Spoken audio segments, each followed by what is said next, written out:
نسألك يا من هو الله الذي لا إله إلا هو الرحمن الرحيم الملك القدوس السلام المؤمن المهيمن العزيز الجبار المتكبر الخالق البارئ المصور الغفار القهار الوهاب الرزاق الفتاح العليم القابض الباسط الخافض الرافع المعز المذل السميع البصير الحكم اللطيف الخبير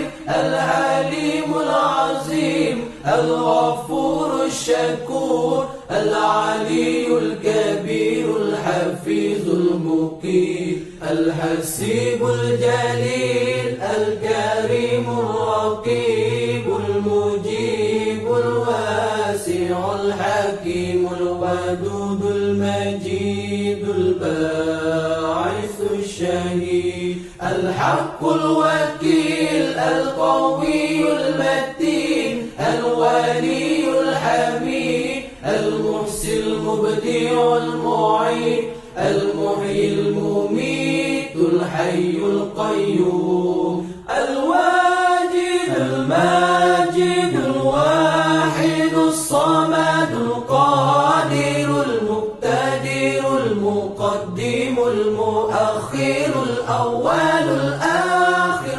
الظاهر الباطن الوالي المتعالي البار التواب المنتقم العفو رؤوف مالك الملك ذو الجلال والإكرام المقسط الجامع الغني المغني المانع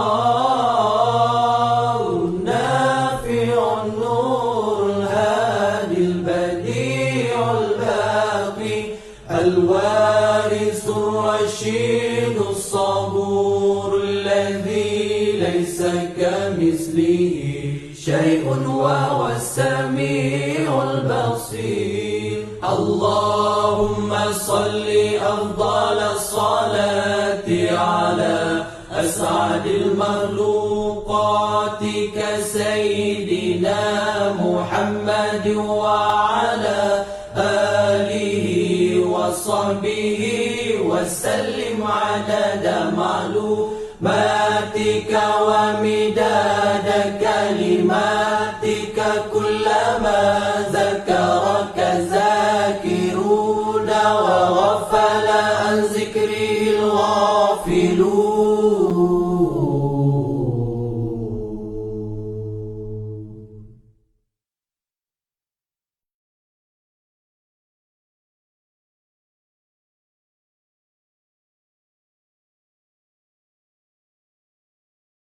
Bismillahirrahmanirrahim. Assalamualaikum warahmatullahi wabarakatuh. Tuan-tuan dan puan rahmati Allah sekalian, marilah kita mulakan program kita pada pagi ini dengan bacaan Ummul Kitab Al-Fatihah.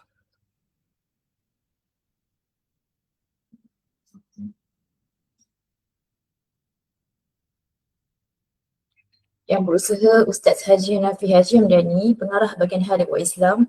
Seterusnya barisan timbalan pengarah bahagian Hadith wa Islam. Yang dihormati lagi dikasihi penceramah kita pada pagi ini iaitu Ustaz Muhammad Uzaid Izham yang merupakan penolong pengarah unit pentadbiran akademik Darul Quran Jakim.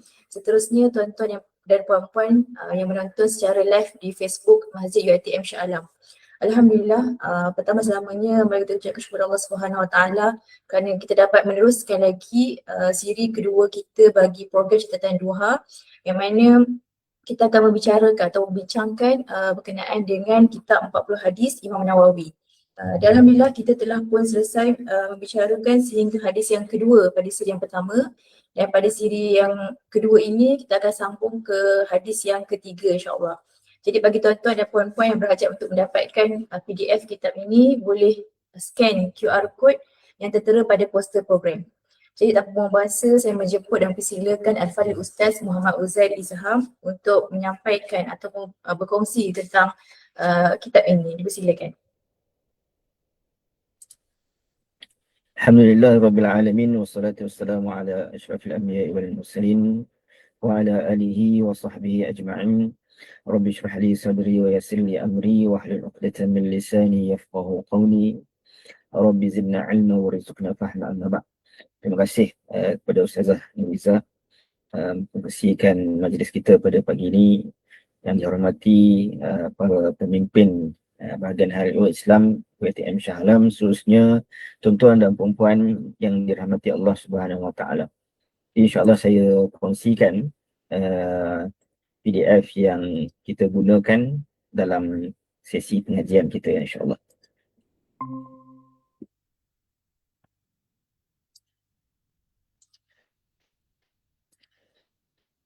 Baik. Boleh nampak kan? Suara saya pun boleh jelas insyaAllah. Baik. Bismillahirrahmanirrahim. Hadis yang ketiga. An Abi Abdurrahman Abdullah bin Umar bin Al-Khattab radhiyallahu anhuma qala sami'tu Rasulullah sallallahu alaihi wasallam yaqul buniyal Islamu ala khamsin syahadati an la ilaha illallah wa anna Muhammadan abduhu wa rasuluh wa iqamis salah wa ita'iz zakah wa hajjil bait wa sawmi Ramadan. Rawahul Bukhari wa Muslim. Daripada Abu Abdurrahman Abdullah bin Umar bin Khattab radhiyallahu anhuma, beliau berkata, aku telah mendengar Rasulullah SAW bersabda, Islam itu terbina di atas 5 perkara. Yang pertama, persaksian bahawa sesungguhnya Tuhan yang layak disembah tiada Tuhan yang layak disembah melainkan Allah, dan sesungguhnya Nabi Muhammad itu hamba dan utusannya, mendirikan solat 5 waktu dan menunaikan zakat dan mengerjakan haji ke Baitullah dan berpuasa di bulan Ramadan. Hadis riwayat Bukhari dan Muslim yang telah meriwayatkan hadis ini. Baik, hadis ini adalah hadis yang agak ringkas, kan, berkaitan dengan menyebutkan, kita kata, foundation kepada agama ini, iaitulah disebut sebagai rukun Islam. Kalau kita tengok dalam hadis yang kedua sebelum ini, telah pun maknanya disebutkan tentang Islam itu, yang disebutkan dalam hadis Jibril berkaitan dengan bagaimana datangnya Jibril kepada Nabi SAW, mengajarkan kepada Nabi SAW melalui persoalan yang dilontarkan. Jadi antara persoalan yang disebutkan, ditanyakan oleh Jibril itu adalah berkaitan dengan akhbirni anil Islam, bagi tahu aku berkaitan dengan Islam. Jadi kenapa Imam An-Nawawi mendatangkan hadis berkaitan dengan Islam ni sekali lagi? Jadi kalau kita tengok syarah para ulama, adalah kerana dalam hadis ini word yang paling penting yang disebutkan dalam hadis Abdullah bin Umar ini adalah berkaitan dengan bunia, iaitulah terbinanya Islam itu di atas 5 perkara. Dan kenapa pentingnya kita sebutkan terbina, itu adalah word yang paling penting di dalam hadis ini, kerana nak menggambarkan satu, Islam bukan hanya 5 perkara ini, tetapi 5 perkara ini adalah rukun yang terpenting ataupun tiang-tiang yang terpenting yang perlu dijaga oleh seseorang Muslim. Bahkan matematik di dalam rukun Islam ini, apabila menolak satu tiang daripada 5 tiang ini, maka dia tidak jadi 5 tolak 1 4, tetapi 5 tolak 1 0. Kalau dari sudut perbahasan hukum, contoh kita ambil satu berkaitan dengan solat. Jadi kalau seseorang itu Muslim, maka sudah tentu dia wajib melaksanakan solat. Tetapi jika dia tidak melaksanakan solat, maka di sini dia ada 2 hukum yang telah ditetapkan oleh para ulama. Sama ada dia tidak melaksanakan solat kerana bermalasan, kan, ataupun dia bertangguh-tangguh, kan, ataupun memang dia tak nak melaksanakan solat sebab malas, kan, maka dia menjadi orang yang fasik, kan, orang yang melakukan dosa-dosa besar dengan meninggalkan kewajipan. Tetapi kalau dia menolak solat itu dengan mengatakan, alah, solat ni sebenarnya tak wajib pun, kan, dulu zaman Nabi je wajib, zaman sekarang ni tak perlu dah, nak solat secara yang kita fahami secara fizikal itu, solat hari ni pakai niat je, kan. Maka di situ boleh jatuh kepada hukum kafir kerana dia telah menolak satu tiang daripada tiang 5 tiang yang disebutkan oleh Nabi SAW. Jadi bila disebutkan bangunan, dia mesti lengkap kelima-lima tiang ni, kan? Dia mesti ada kelima-lima tiang ni, dan sudah tentu kalau kita berada di dalam bangunan, contoh kan dalam masjid kita, kan, masjid ini bukan ada lantai dan tiang saja, kan, dia ada mana dinding dia ada kapet dia ada tempat untuk imam, dan mihrabnya, kan, dan pelbagai lagi, tak masuk lagi dengan bumbung dan sebagainya. Jadi itulah nak digambarkan tentang hadis ini. Bukan bermakna bila disebutkan lima ini sahajalah yang Islam ajar. Islam ajar banyak perkara lagi, tapi ia adalah foundation yang dilengkapkan dengan ajaran Islam yang lain. Pun begitu, kalau 5 ini dijaga dengan baik tanpa penambahan yang lain pun, maka ia tetap menjadi salah satu kunci kepada seseorang itu dia masuk ke dalam syurga Allah Subhanahu Wa Taala. Kerana dalam satu hadis Nabi SAW didatangi oleh seorang Arab Badawi. Disebutkan bahawa, bagi tahu aku perkara yang aku buat ni, aku boleh mendapat syurga Allah Subhanahu Wa Taala, boleh mendapat redha Allah Subhanahu Wa Taala. Jadi Nabi SAW sebutkan 5 rukun Islam. Jadi bila mana pemuda Arab Badawi ni dia mendengar itu, dia kata, aku tak akan kurangi dan aku tak akan tambah. Aku tak tambah, aku tak kurang. Mana aku akan buat 5 inilah yang aku akan buat. Okay. Jadi Nabi SAW ketika mana lalunya lelaki itu tadi, Nabi kata dia akan berada dalam syurga in sadaq. Kalau dia benar-benar maknanya melaksanakan apa yang disebut, maknanya melaksanakan 5 tuntutan rukun ini, maka dia akan dimasukkan oleh Allah Subhanahu Wa Taala ke dalam syurga. Jadi nak sebutkan betapa pentingnya 5 perkara ni menjadi asas terlebih dahulu sebelum perkara-perkara yang lain.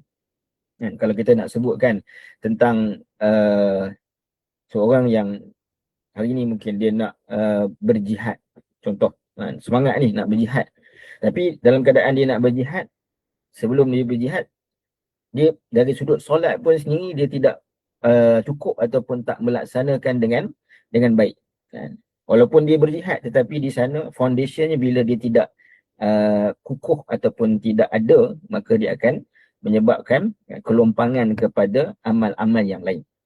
Baik, jadi kita balik kepada hadis ini. Nabi SAW menyebutkan 5 rukun Islam, yang mana 5 rukun Islam ini dia terdiri daripada 3 komponen yang penting, iaitu komponen hati, komponen lisan, dan juga komponen fizikal, amal fizikal. Dan itu jugalah makna iman. Jadi Islam dan iman ini, kalau kita tengok dalam Al-Quran, Islam dan iman ini dia adalah word yang saling melengkapi ataupun dia saling tadakhul. Tadakhul ni maknanya word yang kalau kita sebutkan Islam, maka kita juga menyebutkan iman. Kalau kita sebutkan iman, dia tak lari daripada mesti melaksanakan rukun Islam. Jadi dia adalah word yang dia digunakan rujuk kepada saling berkaitan di antara satu sama lain. Jadi sebab itu bila kita sebutkan 3 komponen tadi, ia adalah komponen yang ada dalam iman, iaitulah iqra, tasdiqu bil jinan. Ini hati kita itu membenarkan. Dalam konteks di sini, permulaan kepada Islam itu adalah dibina dengan syahadah. Ini keyakinan seseorang itu melafazkan syahadah. Tapi sebelum dia melafazkan itu, dia mesti ada keyakinan di dalam hati. Keyakinan bahawa Allah Subhanahu Wa Taala satu-satunya Tuhan, keyakinan bahawa Nabi SAW itu adalah hamba Allah Subhanahu Wa Taala. Word hamba itu digunakan kerana kadang-kadang berlaku sebagaimana berlaku kepada Nabi Isa alaihissalam, apabila mereka terlalu memuji. Ini tak salah untuk kita memuji, kita salawat, memang itu pun yang dipinta untuk kita bersalawat puji Nabi kita sallallahu alaihi wasallam. Tapi kalau melebihi pada had yang sepatutnya, seperti mana Kristian telah pun menjadikan Nabi Isa itu sebagai darjatnya diangkat sebagai Tuhan, jadi anak Tuhan. Nabi adalah maknanya manusia yang special dalam kehidupan kita sebagai Muslim, tapi baginda adalah kekal sebagai seorang hamba, cuma hamba itu bukanlah seperti mana kita. Jadi hamba dan juga Rasul, utusan Allah Subhanahu Wa Taala. Jadi lisan itu, hati terlebih dahulu membenarkan, kemudian mesti dibuktikan dengan lisan. Syahadah, lafaz syahadah itu mesti disebutkan dengan lisan, sekali sekurang-kurangnya seumur hidup. Kalau dia sebelumnya belum Islam, maknanya dia dah masuk Islam. Jadi kita yang setelah pun Islam, mana kita mengucapkan syahadahnya berkali-kali, dalam solat kita kan, dalam tahiyat kita, jadi kita ucapkan berkali-kali. Tapi apa yang pentingnya dalam pengucapan kita sekalipun, kita beriman hanya sahaja Allah Subhanahu Wa Taala lah yang bersifat ataupun mempunyai namanya yang agung. Sebagai contoh, kalau kita kata dalam banyak-banyak nama Allah Subhanahu Wa Taala, kita sebutkan Allah An-Nafi', ataupun Allah Ar-Razzaq, Allah yang memberikan manfaat, Allah Subhanahu Wa Taala yang memberikan rezeki. Kalau benar kita berpegang kepada kalimah la ilaha illallah, tidak ada Tuhan melainkan Allah, kita mentauhidkan Allah Subhanahu Wa Taala dengan namanya, dengan sifatnya, maka kita tidak rasa ragu ataupun kita rasa sangat khawatir dan risau tentang rezeki. Kerana Allah Subhanahu Wa Taala sebut Allah Ar-Razzaq, Allah Maha Pemberi rezeki. Jadi kita usaha pada kadar kemampuan manusia, tapi kita serah maknanya dari sudut rezeki itu daripada Allah Subhanahu Wa Taala. Itu tanda maknanya kita berpegang kepada tauhid. Dan kalimat tauhid yang dibenarkan dalam hati, diucapkan dengan lisan, dia mesti ada pembuktian pada amalan.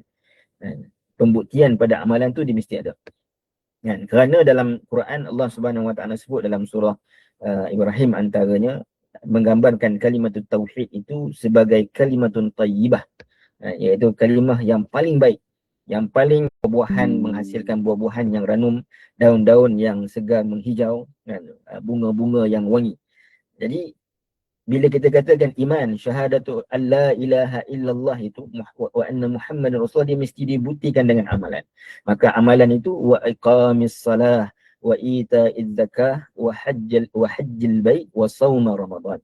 Saumi Ramadan. Baik. Yang pertama sekali disebutkan tentang solat. Nak menggambarkan betapa pentingnya solat ini. Saya yakin makna kita sebagai Muslim kita tahu solat ini adalah merupakan tiang yang paling utama. Kalau kita katakan 5 ini adalah tiang, maka foundation tadi, bangunan, kalau kita ibarat bangunan, yang foundationnya syahadah, dia ada 4 tiang. Maka tiang utama itu adalah solat. Kerana setiap daripada amalan yang datang selepasnya itu, dia terkait dengan apa yang berada di dalam solat. Contoh, kalau kita sebutkan tentang zakat, jadi bagaimana zakat ini terkait dengan solat? Zakat ni mana kita mengeluarkan harta. Jadi bila kita sebutkan puasa, kita perlu menahan diri daripada makan dan minum. Sebagaimana solat, kita tak boleh makan dan minum ketika solat. Bahkan bukan sekadar kita menahan diri makan dan minum, dalam solat kita tak boleh bercakap sesuka hati. Jadi pentingnya solat itu dijaga untuk memberikan asas pengukuhan kepada melaksanakan ibadah-ibadah yang seterusnya. Dan sebab itu Nabi SAW menyebutkan, bahkan dalam Al-Quran berkali-kali Allah Subhanahu Wa Taala mengulangkan bila disebutkan tentang pelaksanaan solat, disebutkan iqamah, maknanya menunjukkan mendirikan.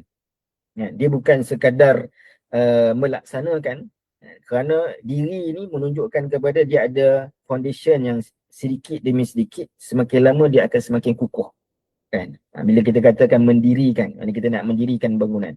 Jadi bila kita kata mendirikan solat ni, dia bukan sekadar melaksanakan selesai 4 rakaat, 2 rakaat selesai, tak. Dia mesti ada sesuatu yang setiap kali kita solat dia menumbuhkan. Kalau kita nak bina rumah, maknanya kita ibarat meletakkan setiap kali solat itu meletakkan satu batu bata, sehinggalah maknanya dia benar-benar menjadi satu bangunan yang kukuh, yang dapat menghalang diri kita dari bahaya bencana dan menghalang diri kita daripada kejahatan orang lain kan. Jadi kerana apa? Kerana kita dah membina bangunan yang selamat untuk kita berada di dalamnya. Jadi bangunan yang dimaksudkan itulah bangunan yang tak nampak, yang dibina melalui solat kita. Sebab itu dalam surah Al-Ankabut Allah Subhanahu Wa Taala menyebutkan inna salata tanha 'anil fahsya'i wal munkar, bahawa sesungguhnya solat itu tanha 'anil fahsya'i wal munkar. Jadi kita kena baca ayat tu daripada awal. Allah kata utlu kepada Nabi SAW, baca, fahamilah apa yang dibaca oleh kamu di dalam solat. Kemudian baru datang mendirikan solat dengan kita memahami apa yang kita baca, kita fahami daripada apa yang kita ucapkan di dalam solat itu. Di situlah dia akan membuahkan kekhusyukan di dalam solat, dan akhirnya memberikan solat itu kesan kepada kita untuk meninggalkan perkara kemungkaran. Dan bila mana disebutkan as-salah dengan ada alif lam di situ, merujuk kepada takrif. Takrif ni dalam kata bahasa Melayunya kata nama khas, menunjukkan kepada solat yang khusus kan. Solat yang khusus ni bila kita kata solat fardu lah. Solat fardu, dan untuk solat fardu ni dia ada syarat-syarat dia ada syarat wajib, syarat sah, dia ada rukun-rukun di dalam solat, rukun qauli dan sebagainya. Itu dalam perbahasan yang lain, dalam perbahasan fiqh. Ala kulli hal, itu yang pertama, iqamah salah. Baik, kemudian adalah ita'iz zakah. Yang ini menunaikan zakat. Daripada perkataan ata, maknanya kita memberi. Ata ni kalau kita tengok dari sudut perbahasan bahasa, dia adalah memberi sesuatu dengan rasa mudah kan. Dia tak rasa payah. Maknanya kadang-kadang kita zakat kan, mungkin macam kalau zakat fitrah okey lah kan, maknanya kita rasa mudah, dan itu pun kadang-kadang kita makan beras basmati kan, tapi kita banyak beras biasa, walaupun tak ada masalah dari sudut hukum kan. Tapi nak katakan ruh kepada zakat itu adalah kita akan mudah rasa untuk memberi, ita'iz zakah kan. Dan bila kita sebutkan zakat, yang ni selalu saya nak memperingatkan diri saya, kita kadang-kadang terlupa kita berzakat, tapi bila dah ditolak komitmen dan sebagainya, sebenarnya kita tak kena zakat pun, tapi kita check kita ada kena ke tak kena. Kalau kena, berilah dengan rasa mudah, insya-Allah Allah Subhanahu Wa Taala akan beri balik. Ma naqasa min malin sadaqah, tidak akan pernah rugi, tidak akan pernah kurang harta seseorang itu dengan bersedekah. Kita yakin pada Allah. Baik. Kemudian wahajjil bait. Mungkin ada yang dapat panggilan untuk melaksanakan haji kan. Dan panggilan untuk melaksanakan haji, mudah-mudahan Allah Subhanahu Wa Taala memberikan haji yang mabrur. Tapi nak sebutkan bahawa haji ini adalah ibadah yang menggabungkan di antara dua perkara. Kalau kita sebutkan tadi solat sebagai ibadah badaniyah, yakni kita angkat takbir, bergerak, rukuk dan sebagainya. Kalau yang ada yang masih kecil dan sebagainya di Malaysia ni, jadi dia gabungan di antara dua kan. Dan haji juga kan, adalah satu ibadah yang penting untuk selarikan manusia ini bahawa kita semua sama kan. Dari sudut solat, kita dengan Allah Subhanahu Wa Taala, ini ibadah direct dengan Allah Subhanahu Wa Taala. Zakat adalah ibadah kita dengan manusia. Jadi haji juga adalah ibadah yang menggabungkan dua benda ini. Jadi kita nak samakan. Mungkin orang banyak zakat ni dia akan nampak dari sudut perbezaan, ada orang banyak zakat banyak, ada orang banyak zakat sikit. Solat ni mungkin lebih pada tersembunyi kan. Orang tak tahu kita solat ataupun solat maknanya di tempat kita kan. Tetapi haji adalah ibadah yang Allah Subhanahu Wa Taala kumpulkan untuk kita berada di satu tempat yang sama, untuk kita fahami bahawa kita semua adalah sama di sisi dan di depan Allah Subhanahu Wa Taala. Dan akhir sekali yang disebutkan dalam hadis ini adalah wasaumi Ramadan, puasa Ramadan. Dan kita baru berlalu puasa Ramadan. Mudah-mudahan Allah Subhanahu Wa Taala berkaitan untuk memupuk nilai takwa kepada Allah Subhanahu Wa Taala. Allah Subhanahu Wa Taala sebut di permulaan suratul Baqarah kan, bila Allah sebut zalikal kitab la raiba fi hudal lil muttaqin. Yang ini hidayah kepada orang yang bertakwa. Apa ciri orang bertakwa? Alladzina yuqimunas salah. Yang ini orang yang menunaikan solat dan wa mimma razaqnahum yunfiqun. Iaitu dari sudut mereka memberikan infak. Antara makna infak itu adalah zakat. Duit, wang, ringgit, baju, beg dan sebagainya. Kamu nak pergi haji, kamu juga kena berbekalkan haji itu dengan ketakwaan pada Allah Subhanahu Wa Taala. Maka kita memahami seluruh ibadah itu adalah untuk menerbitkan ataupun membina takwa kepada Allah Subhanahu Wa Taala. Jadi takwa ini apa? Ringkasnya, takwa itu adalah kita dapat melaksanakan apa yang Allah Subhanahu Wa Taala perintahkan dan kita meninggalkan daripada apa yang Allah Subhanahu Wa Taala larang. Jadi itu berkaitan dengan qala haddatsana Rasulullah sallallahu alaihi wasallam wa huwa as-sadiqul masduq inna ahadakum yujma'u khalquhu fi batni ummihi 40 yawman nutfah thumma yakunu 'alaqatan misla dhalik thumma yakunu mudghatan misla dhalik thumma yursalu ilaihi al-malak. Maknanya ada dalam kurungan tu merujuk kepada ada beberapa riwayat.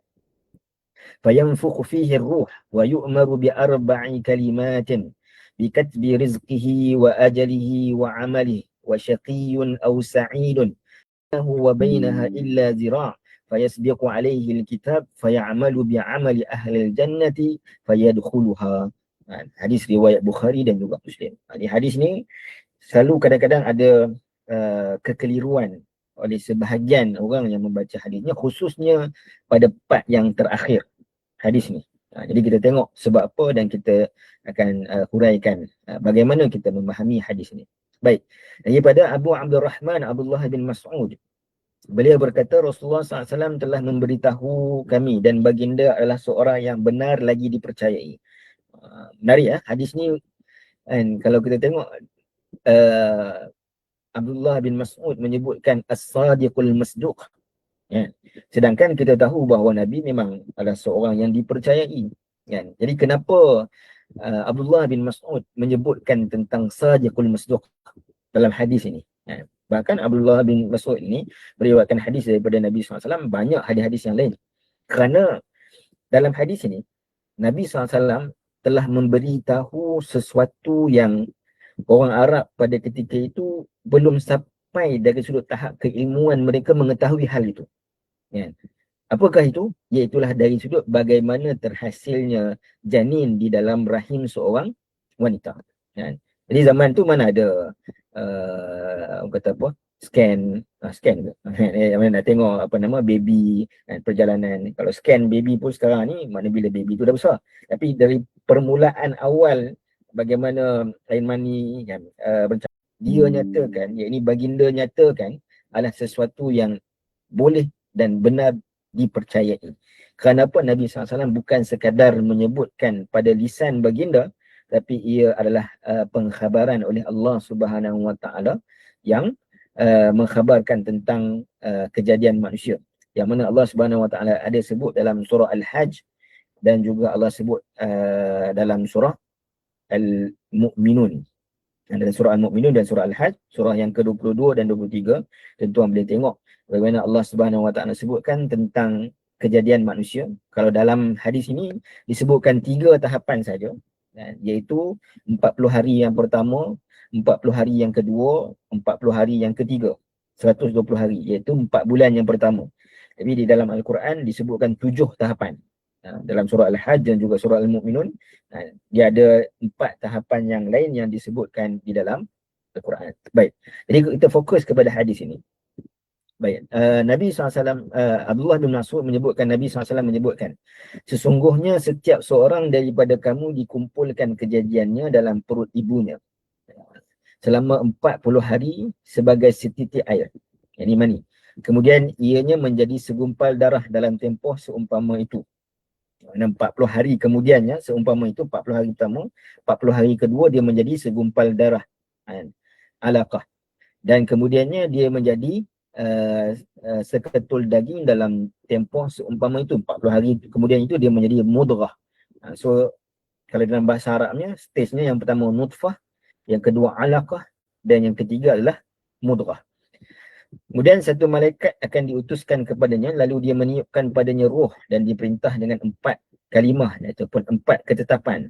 Dituliskan rezekinya, ajalnya, amalannya, dan sama ada dia seorang yang sengsara ataupun dia bahagia. Okey. Baik.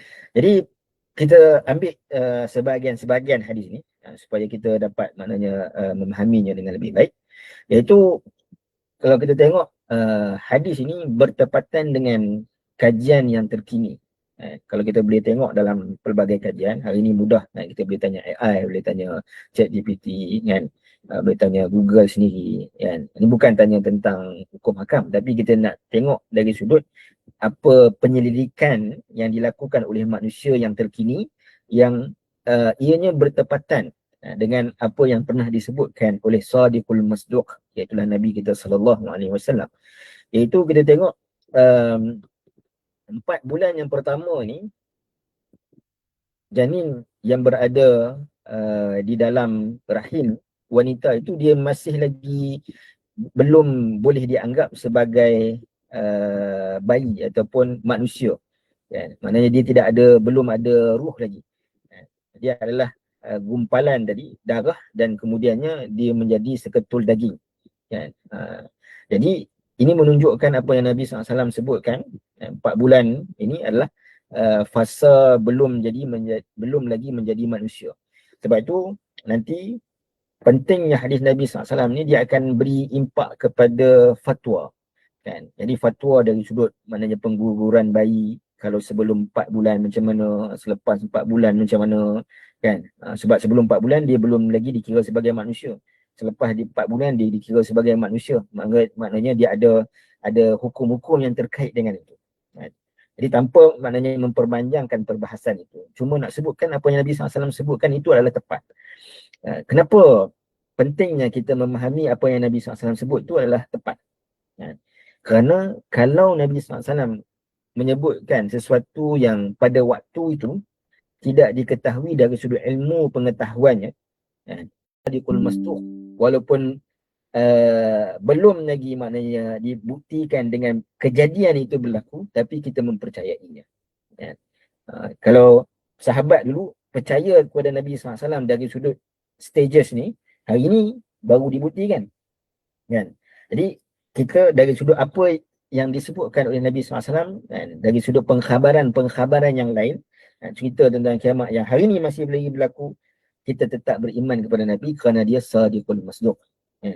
Dia menyebutkan sesuatu yang benar, dan Nabi SAW ini adalah seorang yang benar dalam ucapan baginda, kerana apa yang diucapkan itu, yang didatangkan berita-berita itu adalah wahyu daripada Allah Subhanahu Wa Taala. Wa ma yantiqu 'anil hawa in huwa illa wahyu yuha. Nabi SAW tidak bercakap dengan hawa nafsu, tetapi ia adalah wahyu daripada Allah Subhanahu Wa Taala. Baik. Setitik mana air mani. Bila disebutkan air mani, dalam Quran banyak disebutkan air mani. Kenapa disebutkan air mani? Kerana satu, air mani untuk memperingatkan kita asal usul kita. Asal usul manusia ini datang daripada mimma immahin. Satu air yang dipandang hina, kan? Kalau terkena pada pakaian, kita akan basuh dan sebagainya.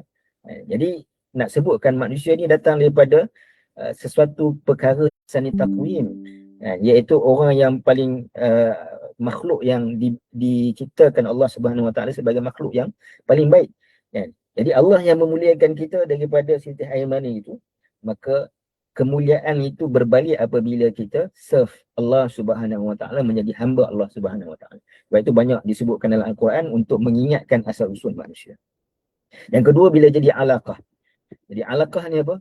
Alaqah ni kalau dalam bahasa biologinya adalah zigot, ataupun disebut zigot ke zygote, kan? Yang melekat pada dinding rahim seorang wanita.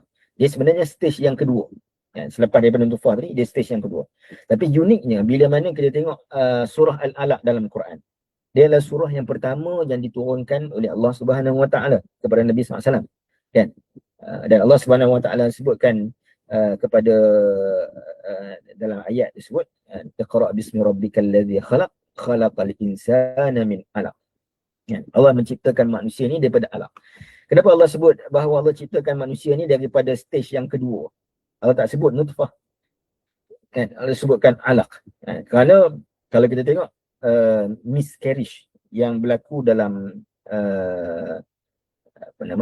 kandungan seorang wanita biasanya berlaku. Jadi bila mana Allah sebutkan manusia ini dicipta daripada alaq, menunjukkan bahawa manusia ini hidupnya itu, kebergantungannya itu adalah kepada Allah Subhanahu Wa Taala.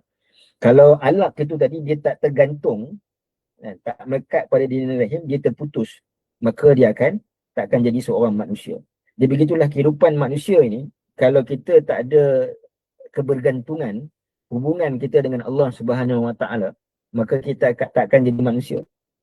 Kita akan jadi, dalam Quran menyebutkan, menjadi binatang yang lebih hina daripada binatang. Jadi nak menjadi insan, menjadi manusia tu sebagai yang dimuliakan oleh Allah Subhanahu Wa Taala, maknanya kita hidup ni mesti ada pergantungan kita dengan Allah Subhanahu Wa Taala. Apa yang kita buat maknanya kita bergantung dan kita berharap kepada Allah Subhanahu Wa Taala. Dengan, of course, dengan mengambil asbab-asbabnya yang tertentu. Baik, kemudian bila Allah Subhanahu Wa Taala sebutkan menjadi seketul daging selepasnya itu, kemudian malaikat datang kepada kita dalam maknanya kepada janin itu, malaikat meniupkan roh.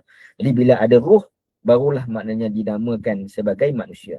Dan di sini satu hikmahnya Allah Subhanahu Wa Taala menyebutkan melalui mana hadis Nabi SAW ini, manusia itu dia ada dua elemen.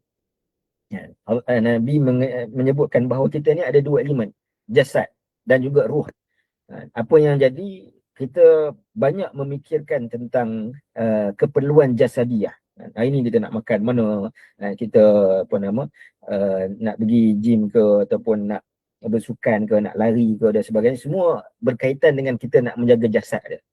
Tapi sedangkan penghidupan kita ini bermula dengan ruh yang ditiupkan di dalam segumpal daging tadi, yang menyebabkan kita adanya kehidupan. Bahkan kematian sendiri pun jasad kita ada, yang hilangnya adalah ruh. Kan? Maka selain daripada keperluan jasadiah, daripada hadis ini juga mengajar kita untuk memikirkan bagaimana kita juga mengisi keperluan rohani kita. Kan? Ini keperluan rohani. Kalau jasad ini lapar, kan? Ruh juga lapar. Kan? Kalau jasad ni makanannya adalah daripada sesuatu yang berada di bumi, santapan kepada rohani kita. Kalau mungkin pagi tadi kita dah breakfast, kan, sagi kita nak makan lunch, sekarang ini kita berada dalam keadaan ruang untuk kita beri pula santapan kepada rohani kita untuk makan. Dan diperintahkan kepadanya 4 kalimat ataupun 4 perkara. Dituliskan rezekinya. Maknanya daripada awal kita sebelum dilahirkan, usia kita 4 bulan, Allah dah tulis rezeki. Ini satu benda yang Nabi ajar kepada kita, jangan takut dengan rezeki kita. Allah dah tuliskan dah. Heran maknanya manusia ini, dia merisaukan sesuatu yang telah ditetapkan, sedangkan dia tak risau dengan sesuatu yang belum diketahuinya. Kan? Ini kita risau tentang rezeki, sedangkan Allah dah tetapkan. Cuma kita pun tak tahu maknanya banyak mana rezeki itu. Kan? Kita hanya usaha. Kan? Cuma Allah Subhanahu Wa Taala tak sebutkan dari sudut kita ditentukan dalam pengetahuan Allah mengetahui. Tapi mana tak disebutkan dia ni dah ditetapkan dia ni masuk syurga ataupun neraka. Kan? Walaupun dalam pengetahuan Allah Maha mengetahui. Kan? Tapi tak disebutkan. Nak menunjukkan apa? Belum lagi diberikan confirmation kepada kamu, kamu dilahirkan sebagai ahlu neraka ke, kamu dilahirkan sebagai ahlu syurga. Tak ada confirmation. Tapi yang confirmnya kamu dilahirkan dengan bersama rezeki kamu. Jadi benda yang dah confirm kita risaukan, sedangkan benda yang tak confirm kita tak ambil berat dengan perkara tersebut. Jadi Sebab itu Nabi SAW sebut al-kayyisu man dana nafsuhu bima ba'dal maut. Orang yang cerdik ni adalah dia memikirkan sesuatu yang belum lagi confirm pada dia, dia perlu laksanakan untuk dia dapatkan perkara tersebut. Dan taklah menafikan mana usaha kita untuk mencari rezeki walaupun dah disebutkan rezeki. Maknanya usaha itu berkadaran dengan ganjaran itu berkadaran dengan usaha yang manusia lakukan. Baik, kemudian yang seterusnya adalah dari sudut ajalnya. Yang ini kematian pun. Maksudnya ajal, kerana apa? Bila datangnya ajal menunjukkan bahawa telah tamatlah rezekinya. Banyak mana yang ada, bila dah tamat rezekinya, maka datanglah ajalnya. Amalannya. Ini apa makna ditulis amalan ini? Ditulis amalan ini menunjukkan kepada ada beberapa perbahasan, antaranya adalah diberikan guide panduan untuk dia melaksanakan amalannya, untuk dia lakukan amalan kebaikan, bagaimana dia nak melaksanakan. Yang ni akan ada penerangan di bahagian bawah ni. Dan sama ada dia seorang yang sengsara mendapat kebaikan sengsara, ataupun dia adalah seorang yang bahagia. Maka demi Allah yang tiada Tuhan melainkan di antaranya, di antara syurga itu hanyalah sahasta. Maknanya dia buat kebaikan tu memang dekat lah. Orang kata dia ni memang ahli syurga, kan? Akan tetapi penulisan ketetapan tersebut mendahuluinya. Jadi dia sebut tadi amal dia tu, kan? Apa makna penulisan, apa makna ketetapan Allah Subhanahu Wa Taala tu kepada seorang itu dalam amalan dia. Lalu dia beramal dengan amalan ahli neraka dan dia memasuki neraka. Kita boleh bayangkan, ini satu hadis yang pada saya menggerunkan kita.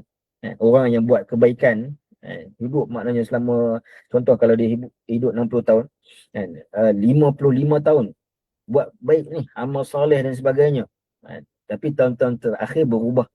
Kalau terjebak dengan zina, terjebak dengan rasuah dan sebagainya, hinggalah di antaranya dengan neraka itu adalah sahasta. Akan tetapi penulisan ketetapan tersebut mendahuluinya. Fayasbiquhul kitab. Lalu dia beramal dengan amalan ahli syurga dan dia akan memasukinya.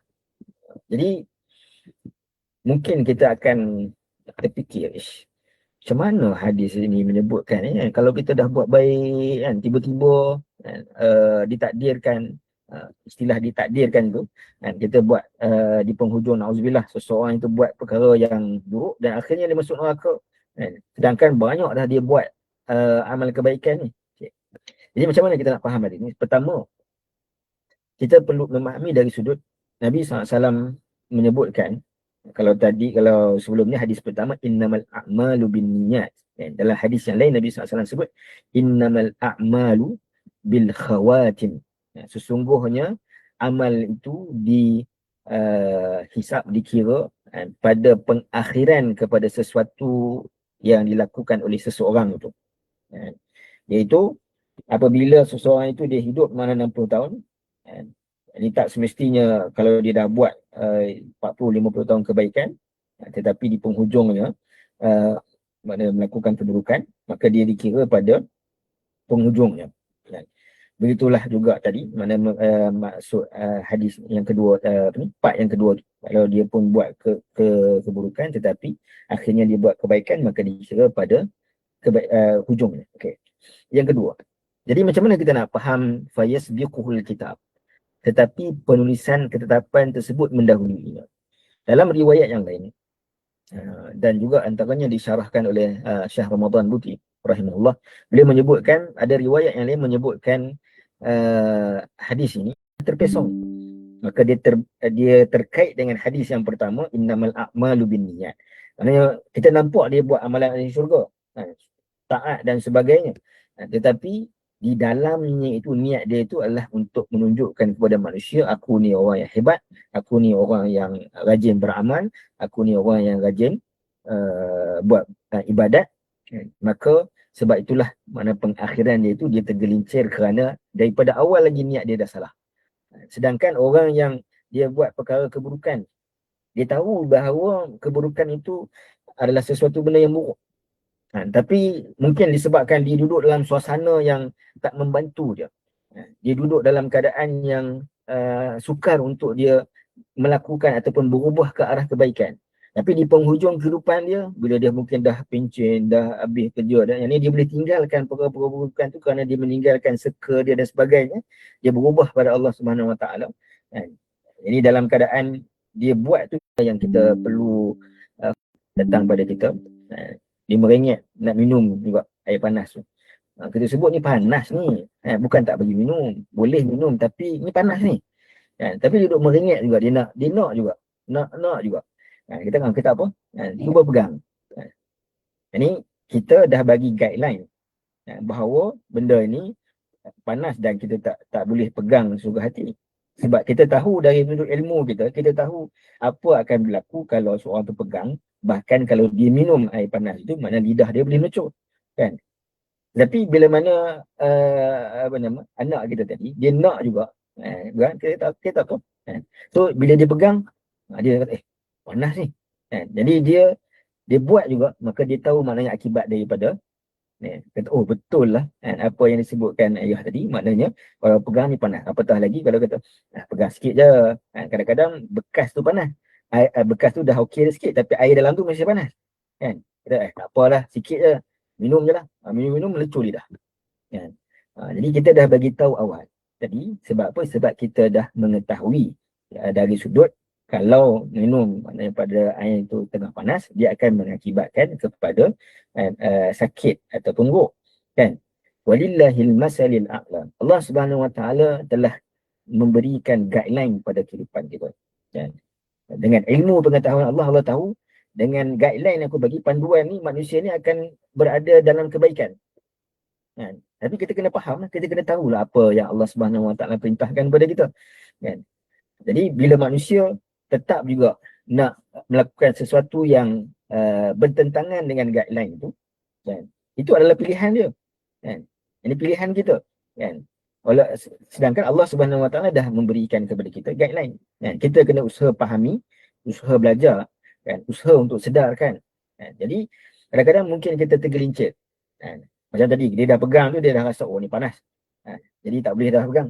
Tapi kalau dia kata panas tak apalah, lain kali dia buat lagi, maka dia akan berlaku lagi maknanya rasa sakit sampai mungkin dah teruk sangat, mana kita sendiri yang halang dia daripada tak boleh lah kita marah dia tak boleh lah apa ni, ambil ni, nanti melecur lidah. Ini kadang-kadang Allah Subhanahu Wa Taala juga mendatangkan ujian ataupun kesakitan itu sebab Allah nak halang kita daripada kita berterusan untuk melakukan maksiat yang akan memberi impak pada diri kita. Jadi Allah Subhanahu Wa Taala, dalam pengetahuan Allah Subhanahu Wa Taala, Allah mengetahui dah dari sudut manusia ni akan masuk syurga ataupun masuk neraka kan, dengan cara itu dalam pengetahuan Allah. Jadi untuk manusia, Allah memberikan guideline melalui Al-Quran, melalui hadis, melalui perbicaraan para ulama kita, Nabi dan juga para ulama kita, untuk bagi tahu peringatan kepada kita. Kita kena faham peringatan tersebut supaya kita tak tersalah untuk memilih perkara yang Allah tak suka kan. Allah beri pilihan kepada kita, kamu nak buat, ini implikasinya, kamu tak buat, ini juga implikasinya kan. Jadi buruk itu perlu ditinggalkan. Jadi terpulang pada manusia kan. Jadi bukti ilmu Allah Subhanahu Wa Taala contohnya dalam surah Al-Masad dalam Al-Quran, iaitu apabila Abu Lahab kan, dia hina Nabi SAW, Allah terus menghinanya, tabbat yada abi lahabi wa tab. Sedangkan Abu Lahab ini masih lagi belum mati selepas daripada turunnya surah Al-Masad. Tapi dalam ilmu pengetahuan Allah tahu bahawa Abu Lahab ni dia tidak akan mati kecuali semakin hari semakin bertambah kebenciannya kepada Nabi SAW. Dan itu dibuktikan dengan sirah Nabi kan, dibuktikan dengan sirah Nabi, mana setiap hari dia semakin membenci Nabi SAW dan akhirnya dia mati dalam keadaan kekufuran dan dia tak beriman dengan Nabi SAW. Dia Allah Maha mengetahui, tapi Allah Subhanahu Wa Taala datangkan guideline, manusia itu diberikan pilihan, maka kitalah yang akan bertanggungjawab dengan pilihan kita. Jadi kita kena faham tentang ilmu Allah dan juga kudrat Allah Subhanahu Wa Taala. Dan akhir sekali saya mungkin nak masuk juga, maknanya kalau boleh kita dapat 3 hadis lah. Hadis ni ringkas dan pendek dan dalam masa 5 minit ni, iaitu hadis yang kelima, menjauhi bid'ah. An Ummul Mukminin Ummu Abdillah Aisyah radhiyallahu anha qalat qala Rasulullah sallallahu alaihi wasallam man ahdatsa fi amrina hadza ma laysa minhu fahuwa raddun. Daripada hadis Ummu Abdillah Sayyidatina Aisyah radhiyallahu anha berkata Rasulullah SAW bersabda, sesiapa yang mencipta dalam urusan agama kami ini satu perkara yang bukan daripadanya, bertentangan dengan asasnya, maka dia tertolak. Dalam hadis yang lain riwayat Muslim disebutkan man amila amalan, sesiapa yang melaksanakan sesuatu amalan laisa alaihi amruna, yang tidak ada asas perintahnya daripada kami, yakni daripada Nabi SAW, daripada Allah Subhanahu Wa Taala, fahuwa raddu, maka ia tertolak. Jadi hadis ni ringkasnya ia berkaitan dengan satu perkara dalam istilah agama kita disebutkan sebagai bid'ah, menjauhi bid'ah, perkara yang tidak ada asasnya di dalam agama, ataupun sesuatu yang bertentangan dengan apa yang diajarkan oleh agama kita. Baik, dalam kehidupan kita ni kita ada dua perkara penting yang kita kena fahami dari sudut asas hukumnya. Kerana kita terdiri daripada ibadat dan juga muamalat. Yang ini sesuatu perlakuan manusia itu sama ada dia berupa ibadat, yakni hubungan dengan Allah, ataupun dia adalah hubungan dengan manusia yang disebutkan sebagai muamalat. Asas di dalam ibadat, ini dengar baik-baik. Asas dalam ibadat adalah haram kecuali ada dalil yang datang membenarkannya. Asas di dalam ibadat haram, apa maknanya? Tadi saya sebutkan tadi, kecuali ada datang dalil yang membenarkannya. Ini contoh, kita katakan solat. Apa makna asal dalam ibadat itu haram? Maknanya kita tak boleh solat ikut suka. Dengan cara yang kita sebutkan as-salah tadi, dia mesti pada waktunya, dengan cara-caranya, berapa rakaatnya, kan? Maknanya sempurna, syarat sah, syarat wajib, rukun dan sebagainya. Jadi kita tak boleh suka-suka hati nak solat kecuali ada dalil yang membenarkan. Jadi kenapa kita solat 5 waktu? Dalil menyebutkan 5 waktu. Kenapa kita solat sunat sekian pada waktu ni, pada waktu kita solat sunat ini, solat sunat ini. Islam mana membuka dari sudut ibadah. Okey, kamu boleh buat cara yang kamu nak, kan? Kamu boleh buat ikut suka. Tak ada dalil pun tak apa. Maka dia akan menjadi kerosakan, dia akan jadi chaos, kan? Di dalam agama ini. Tetapi dalam muamalat, asas dalam muamalat adalah mubah ataupun ibahah, adalah harus, kecuali ada dalil yang datang melarangnya. Dia terbalik dengan ibadah ni. Contoh, kalau kita kata jual beli, orang kata kenapa jual beli macam ni? Contoh online lah, sekarang orang beli online, boleh ke jual beli online ni? Asal dalam muamalatnya harus berjual beli, kecuali ada dalil datang mengharamkannya. Contoh mengharamkan, kalau ada dalil, contoh disebutkan dalam ruang jual beli barang di dalam sistem online, kan? Tak boleh ada sesuatu yang model apa dan sebagainya, maka dia boleh untuk jual benda tu. Tapi kalau dia paparkan iPhone, tapi dia jual yang lebih rendah dari sudut kualiti, tak boleh. Maka itu adalah haram kerana dalil datang menyebutkan bahawa tak boleh ada penipuan di dalam jual beli. Jadilah online lagi lah, orang tak dapat tengok, kan? Maka jual beli itu akan jadi haram kerana dalil mengatakan tak boleh ada penipuan. Okey, jadi kalau kita faham benda tu, barulah maknanya bila kita dari sudut ibadah, bila orang kata kenapa buat benda ini, apa dalil yang membenarkan, maka betul orang tu minta dalil yang membenarkan untuk kita buat satu ibadah. Dan kita dalam buat muamalat, hubungan dengan manusia, kan? Kalau orang tanya apa dalil kamu buat ni, hubungan dengan manusia bukan ibadah, maka tak betul. Dia kena tanya apa dalil yang melarang untuk buat perkara ni. So dia benda yang kita kena faham dari sudut foundation je. Baik, bid'ah ni apa? Ringkasnya, sesuatu yang tidak ada asal di dalam agama.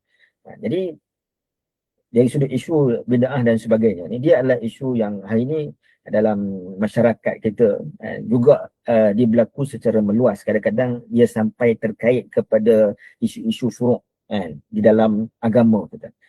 Jadi bid'ah ni adalah sesuatu yang dilakukan yang tidak ada asas pada Nabi ataupun against daripada apa yang disebutkan oleh Nabi. Contoh yang against, contoh kita nak puasa hari awal Syawal, maka itu adalah against daripada apa yang Nabi SAW kata, maka itu adalah bid'ah. Membuat sesuatu yang tidak ada asal dan kita rasa bahawa itu adalah benda yang patut dibuat. Dalam hadis disebutkan adalah seorang lelaki dia berdiri di tengah panas dalam keadaan dia berpuasa, kan? Sebab apa? Sebab dia kata ini antara dia nak menunjukkan bahawa dia benar-benar nak ikhlas pada Allah Subhanahu Wa Taala ni. Dia rasa susah dalam agama. Nabi kata jangan buat macam tu. Jadi perbuatannya itu adalah dianggap sebagai bid'ah kerana Nabi SAW sendiri tak melakukan. Ustazah, insya-Allah. Terima kasih diucapkan kepada Al-Fadhil Ustaz di atas perkongsian yang disampaikan itu sebentar tadi. Untuk mengisi jam latihan yang disediakan di ruangan komen. Setakat itu sahaja daripada saya.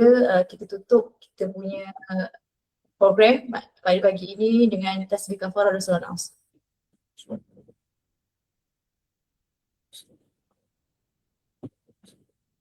Sekian, wabillahi taufiq hidayah. Wassalamualaikum warahmatullahi taala wabarakatuh.